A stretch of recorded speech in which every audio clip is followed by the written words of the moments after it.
Back dilemma. So who is it going to be? Is it going to be Shedeur Sanders or will it be Deshaun Watson? Both of them got a half. The Browns hosted the Bills, so we're going to start with Shedeur facing a 4th and 2 early on in the first. Oh, he's got time. Oh, he's got time, and he's got a man, Blake Whiteheart. Well, that's good. That's a first down. Big conversion, gain of 16. It leads to this 3rd and 7 at the Bills' 8. Why get the 7 when you can get the 8 and then add to the score? There we go. Luke Floria back at the end zone. Opening drive TD. We're going to tie this game at 7. Then second quarter. Hit Floria again. All the time. There we go. Sanders started this game 8 for 8, 80 yards and a touchdown. That passer rating looks pretty good. 147.9. Now, was he perfect? No, he was not, because this happened later in the drive. He's looking for Jermaine Terry the second. That's tough, though. It is tough, but hold on. DeMar Hamlin gets the pick. He did throw it a bit behind, a little bit. Scotch. 9 for 11, 74 passing yards. Good game, but was it enough to land the starting job? I don't think I'll ever do enough in life, and be fulfilled totally. I would say each and every day I strive to be better than I was yesterday and the day before and the day before. So I don't think it's never enough. Absolutely, but it looked like, at least for those early drives, you had enough for your offense and for the show today. Is there one thing that you hope that people take from your performance, take from your preseason, if this is the last we see to you until September? I would say you're able to see the growth. You're able to see the comfortability in the pocket. You're able to see the confidence. You're able to see just what me as a person in the true definition of me and who I am. I would say you could look at the tape from last year to this year and tell the difference. I thought he did a lot of really good things. I mean, I'm really proud of him and where he's come from the moment I got here till now.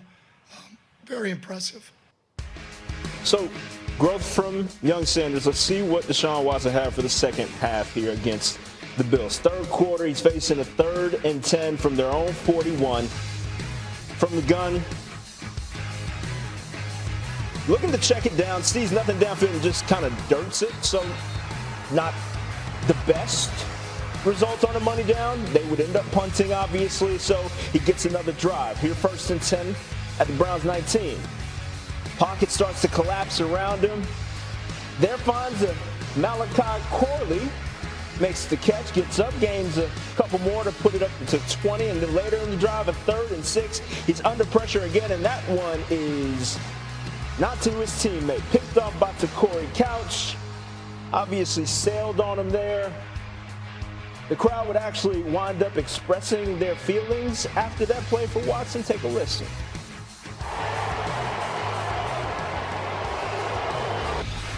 Whenever the whole stadium booing and stuff, when the shot get in, because he's going out there, he's trying to put in work too, just how we all are. So, just as being a person, I don't really like that, and I don't really, respect that. Watson finishes 5 of 12, 35 yards with a pick, and responded to the boos at the podium. I think you guys know too, and I think the whole world knows. It has nothing to do about the performance. It's a little bit personal than that. So I think it's a disrespectful thing. Yeah, I mean, I'm gonna keep whatever I feel with me and my family internally on how I feel about that, and yeah, just move on. But don't you think, Deshaun, that winning and playing better would eliminate some of that booing? Last time I played on this field, I tore my Achilles. And that same fan base, they cheered when I got hurt. So does that have to do with, what does that have to do with anything about performance? When a person get hurt, especially for your own city, and they cheer. Does any of that make you regret coming here? No, I don't regret anything in my life. I think the Lord put me through situations for a reason, so I don't regret anything at all. I know you asked him hey, how's it feel to get booed? I mean, it's a pretty easy question. It sucks. I don't want to get booed. It comes with the territory. You don't want to get booed? Let's play good football. Let's play good at quarterback. Let's play good on offense. Let's play good as a team. And then you don't have to worry about all that. because it can turn just like that. Win, play good football, and everybody will be fine. That's just part of it. I mean, so I told him, you good? We're good. Part of what we do. But threw an interception. I don't know if it got tipped. It might have gotten tipped was because it came out a little behind the guy. A little behind. Just a tad bit that allowed the defender to get his hand on him. Deshaun Watson struggled for he had the entire second half, 5 of 12, 35 yards and interception. After the game, Deshaun Watson addressed being booed by the Browns crowd. Let's take a listen to what Deshaun had to say. Man, I didn't have no reaction. I think the biggest thing is I think you guys know too, and I think the whole world knows. It has nothing to do about the performance. It's a little bit personal than that. So I think it's a disrespectful thing. So yeah, I mean, I'm gonna keep whatever I feel with me and my family internally on how I feel about that, and yeah, just move on. But don't you think, Deshaun, that winning and playing better would eliminate some of that booing? Last time I played on this field, I tore my Achilles, and that same fan base, they cheered when I got hurt. So, does that have to do with? What does that have to do with anything about performance? When a person get hurt, especially for your own city, and they cheer. Does any of that make you regret coming here? No, I don't regret anything in my life. You know, I think the Lord put me through situations for a reason, so I don't regret anything at all. But you know, I had different thoughts on how it was going to be, but you know, it is what it is. You know, sometimes the tables turn, and I'm patient enough because I'm a child of God to wait for that time to change. So I'm not tripping on it. Ocho, you want to go, or you want me to go? Yeah, I'm gonna go. I'm Go ahead. gonna just say the Brown fans in general, they haven't forgot the incidents. No. The incidents that happened while you were at Houston, they haven't forgot that. That's for one. That left a bad taste in their mouth. You come here, you get guaranteed money. You get hurt, not once, but you get hurt twice. So therefore, they understand that you haven't been able to give us anything on the field if you got hurt, not once, but you got hurt twice. Therefore, they're going to feel that way. What you can do as a player, there's one thing. You want fans to stop booing? There's one thing that cures that, Joe. One thing. Play better. Huh? Yeah. Playing better and winning. Playing better and winning. Boy, you hear the loudest cheers you never heard before. If they get something they haven't gotten in a very long time, consistent play at the quarterback position and W's at the end of games. That's all they care about. Those boos will turn into cheers, and they will be happy. They don't care about nothing else. Are you going to help our team win? Man, they forget all about that stuff that happened on the outside, all that personal stuff. Yes, it is personal right now. That's why they're booing. They're booing because of the personal stuff, because that's all they have to rely on right now, because you're not doing nothing on the field. That's it. That's all it comes down to. Winning cures everything. Basketball, football, in life, in the corporate world, it doesn't matter what it is. Man, Ocho smoking too many damn cigars. Them folk want to see Shedeur. They ain't trying to hear that. And I think what Deshaun Watson is dealing with mentally, emotionally, Uncle Ocho, I think it's really messing with him. You know, you hear him talk after the game, and the way he says that the fans is very personal. It's more than football. I don't know mentally if he can. That's why I tell you, I think Shedeur gonna win the job, bro. I think they're gonna end up releasing Deshaun. You gotta let him go, man. They booing the man. He coming the game. He at home, bro. They booed him last year. Ocho, you got to move on. I think if I'm the Browns, I'm going to put it in Shedeur hands, make a break, see what he got for the season. But to come out and say, okay, we're going to start Deshaun for the first 3-4 games, hell, man, what are we doing? Nah. Starting the first 3 or 4 games, you go 0-4, then you bring in Shedeur. Your season's already over. Yeah. What's the likelihood of you winning 9 of your next 12 games? You got to it's hard when you get off to a slow start, because wins and losses, it's easy to go on a losing streak. It's easy to go on a winning streak. And normally when you go on one, you stay on that one. And when you go on the other, you stay on that one too. I think the thing, and Deshaun said, when I tore my Achilles, they cheered. But you hadn't given, they cheered. Well, you hadn't given them anything to cheer with your play prior to that. Yes. Ocho, you said winning cures a lot. It is a great deodorant, winning is. But there's still an underlying stench. There's an underbelly that some, no matter what you do, is not going to forgive you for that. And you have to be okay with that. Yeah. You got to be okay with that. The mere fact that you say, well, I don't want to tell you what I'm thinking, I'll keep that between me and my family. We already know what you think. Hello. Because if it's something good, what would you share? What we like to do, Ocho, we like to share good news, don't we? Yeah. We like to share positivity. Yeah, that's what we do. Absolutely. I know Deshaun a little bit, so I take that out of the equation, but I also understand the human element on the other side of it. Yep. So take the relationship I have with Deshaun, set that to the side. Now look at it from a pure fan's point of view. You come to our city, my team, given the situation, what had happened. Okay, whatever that case may, whatever that is. Now you losing. We ain't win no games. You came here to win. We not winning.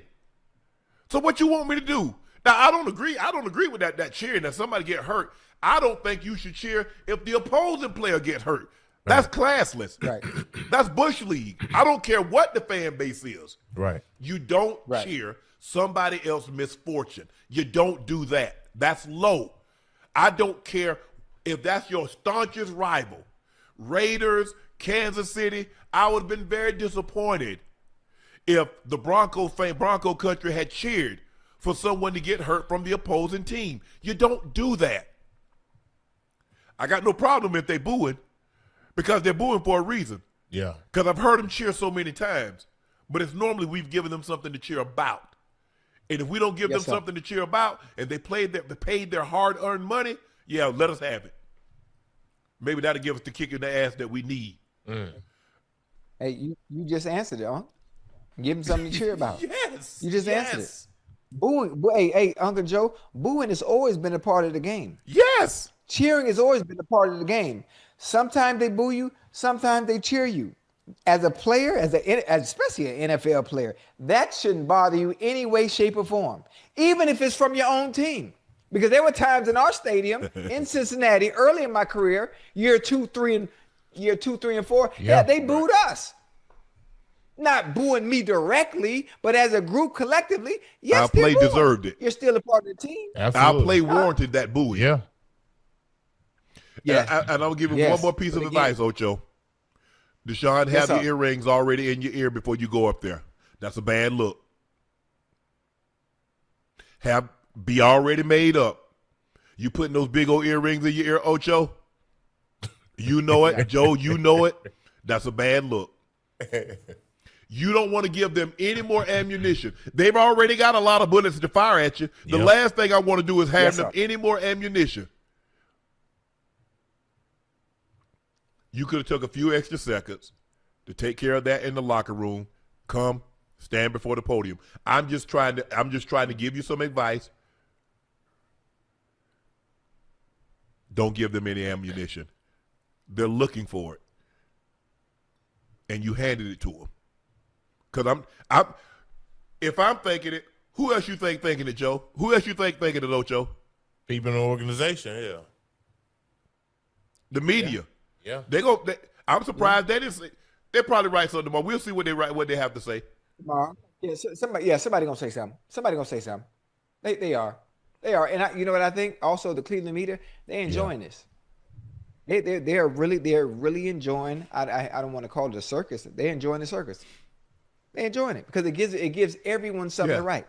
Finally, whether negative or positive, the quarterback battle, it's awesome. These are one of the best times in Cleveland Browns football right now because there's always something to talk about every single day. It is.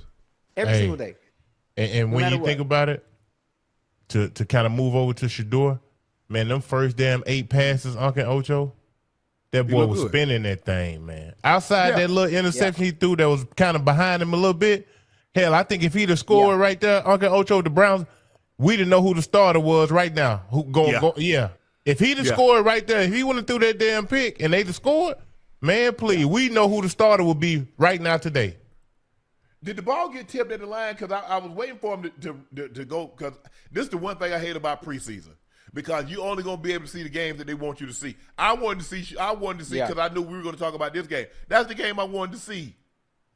Yeah, nah, it didn't get it out. I think when he threw it behind him a little bit, the dude who he was throwing it to, he touched it and it popped up.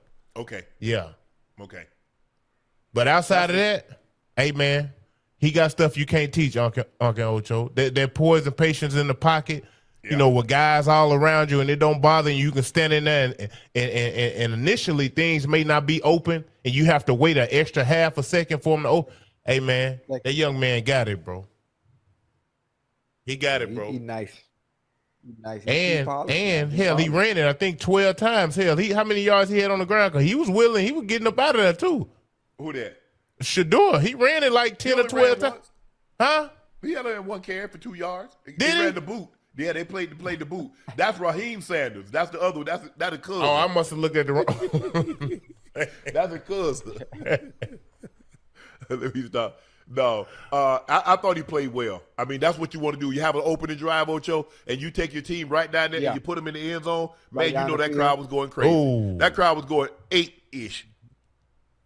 Yeah. And he couldn't script a better day, minus the interception. I'm with you, Joe. He gets this. Ain't no doubt about it. What? I mean, what we talking about? Yeah. Because he ain't dinking and doinking. Uncle Ocho, hell, he getting that ball down the field. Yeah. But you know what? He's always been that kind of passer. Yeah, yes. He ain't with the he not with that dick in the dog. He gonna put that ball. He gonna stress the field now. Yeah. He gonna stress the field. The ball. I mean, when I look at Deshaun, the ball is just the pop. The ball don't jump out his hand like it used to. I think the injuries. I think the shoulder injury. I think the Achilles. I think he re-injured the Achilles. I think that and just the mental toll that the last several years has taken on him. That's a lot. That is a lot. People always, there ain't nothing, just get on the field. No, bro, it ain't that simple. It is not that simple. So I think there's a combination of things of what's at play here. His body is not the same. Clearly his play is not the same. Sometimes mentally you get broken down more so than physically. Yep. And if you're dealing with both of them, Ocho, what can I rely on? Nothing. Right. Hey, and emotionally, I don't see it, bro. I don't see like the swag there. I don't see the confidence there. I don't see the presence, the patience in the pocket. I just don't see it, bro. And I like Deshaun. You know what I mean? But when I watch him play, man, I just don't. You know, when you watch a guy play, whether it's football, basketball, whatever the sport may be, you want him to look comfortable. You want him to look confident. And I just don't see that, bro. Yeah. I think the thing is, a lot of times when you're at the apex and something you have a transgression, everything that goes through your mind is like, what do they think of me? Right. Tiger Woods was never the same after that happened. Hello. They're not the same situation. So I don't want people to say, well, Shannon Sharp said Tiger Woods. No, I'm not saying that. I'm saying after he went through his transgressions, he was not the same. Because the way people perceived him before and the way people look at him afterwards. It's just life. And you got to be strong mentally. Ooh. Very, very strong. I don't know anybody in the chat have ever gone through something, but when you go through something and you go through it publicly, because a lot of times people in the chat, Ocho, we've gone through something publicly. A lot of times people in the chat, you've gone through something that's not, maybe it was public in your hometown, maybe it was public at work, but when the whole world knows who you are and it plays out publicly, you walk by everybody and think to yourself, what do they think about me? Yep. Are they looking at me? Hey, I'm me. I ain't going nowhere. I'm not going to shrink. I'm not going to succumb. It's tough though. It's anybody that tell you that has gone through something, especially publicly, and tell you, "Oh man, man, I wasn't worried at all." That's a lie. Hey, go ahead. I'm one. I'm one. Hey, I went through that storm, Yeah. Uncle Joe. I went through it. We're everywhere. Here, UK, man, Saturday now. Did my little 30 days. What? Yeah, did my little 30 days, came out. Right back to Twitter. I think, my apology might still be up there. Right there. And then went right back to being me, just being Ocho. I couldn't, because there was nothing I could do. It's Uncle over. Joe, It doesn't happen. that could make people, it's over. There was nothing I could do that could make people change how they feel about me after that happened. There's nothing I could do outside of apologizing to those that matter, family, friends, that individual as well. Let them know my sincerest apologies.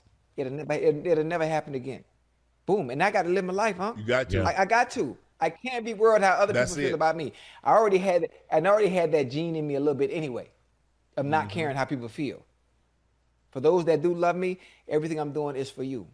Anyway, if you don't like me, I really don't care anyway. Yeah. Because how you feel about me, it doesn't change. It's not going to change anything. It was great to have like so many people when you go out in public and they put their arm around you and talk about, we still love you. I needed that, Ocho. Boy, back then? Oh. Every time when we would go out and go into these markets and I'm doing Le Portier, and to hear people say, I don't even drink. I'm just here to support you. Man, that meant the world to me. Yeah. Because, boy, it was tough. Because I had never gone through anything like this publicly. I had never had, I've always tried to handle whatever the case may be. I've tried to handle it in a professional manner. But this was one of those times that God says, nah, I want you to slow down. Right. I want you to take a look at yourself. You doing too much, and you ain't got me in the picture. You see, you think you doing all this, don't you? Just like I let you ride up the elevator, I can stop the elevator right here. Now I'm only gonna let it go down a couple of floors. Yeah. And then I'm gonna let it ride. I'm gonna let it go back up. But I just want you to know, I'm here. I'm him. Yeah. I'm in charge. Hey. Man. It's a lonely place. The loneliest place is alone in your own thoughts. 'Cause I'm telling you now, people, I can see how it can get the best. If you're not strong, Ocho, Joe, if you're not strong, boy, that devil will get you. You'll break, because he working. And he working overtime. Yeah. Oh, he working overtime, huh? If you're not strong, Ocho, if you didn't come up and having gone through something, you'll break. Hey, I got a question too, Unc. Not saying that. I mean, that's so tough, because I would think for someone to be able to reach the level that we have when it comes to playing football and all the adversity and obstacles you have to overcome, you have to be strong to even play this game in general with all it comes with. So when you're having to deal with fans booing, and that's all a part of the game in general. So mentally, you should be able to block that, especially when it comes to playing the game, because this business is already grimy and dirty as it is. And all the other elements that are under the umbrella when it comes to playing football, like the boy, that shouldn't even bother you. But that should be the least of your worries. What happens, Ocho, is that we were down here. And so people talking about us, but you got to realize the people that were talking about us was down there also. It's when you go up and you fall off from such a high platform. See, Ocho, if you right here and you step off the curb, it doesn't hurt as nearly as much as you falling off your house. Now imagine you on a 10-story building and you fall off. That's how high we were. Yes, sir. But the man said, look here, I'm going to give you a soft place to land, but I just wanted you to know I'm still in control. And while you thought you was riding up these rings by yourself, I just had to show you. That one set of footprints, that was mine. They weren't yours. I was carrying your black ass. Come on now. Come on now. Sometimes we do get beside ourselves. I think that has a lot to do with it. I mean, even for Deshaun to go out there and to do what he's doing, I commend him. Yeah. Because I know what it's like. Ocho, you know what it's like to have the world to look at you. Mm-hmm. Man. But to the football field today, I think Shedeur helped himself. I think Deshaun hurt himself. Yeah. That's just me. I have no contact. I don't know anyone in the Cleveland locker room. I don't know anybody in their front office. As a spectator, as a guy that's played this game and have a pretty good understanding and knowledge of this game, I definitely think Shedeur helped himself. I think Deshaun hurt himself. That's just me. Hey, I'm with you. I'm with you.